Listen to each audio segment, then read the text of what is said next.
May tatlong babae na sumalangit at nakausap ni San Pedro. Sabi ni San Pedro, "Nandito kayo sa lugar ng paghuhukom.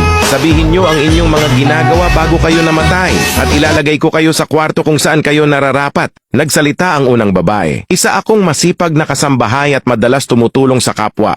Uunahin ang iba kesa sa sarili." Sumagot si San Pedro, isa kang mabuting tao. Bagay ka sa kwarto ng mga masisipag." Pumasok na ang unang babae at nagsalita ang pangalawang babae. "Isa akong lawyer at ginagamit ko ang talino ko para ipagtanggol ang mahihirap at magbigay ng kaalaman." Sumagot ulit si San Pedro, "Isa kang mapagbigay na tao.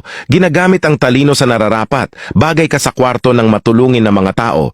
Pumasok na ang pangalawa at nagsalita na ang pangatlong babae. "Isa akong prostitute sa pinagtatrabahuhan ko dati. Tinutulungan ko maging masaya ang mga lalaki at sinusunod ang mga gusto nila. Araw-gabi akong nagtatrabaho at hindi ako humihingi ng kahit anong kapalit." Sumagot si San Pedro, "Walang bagay na kwarto para sa'yo. Doon ka na lang sa kwarto."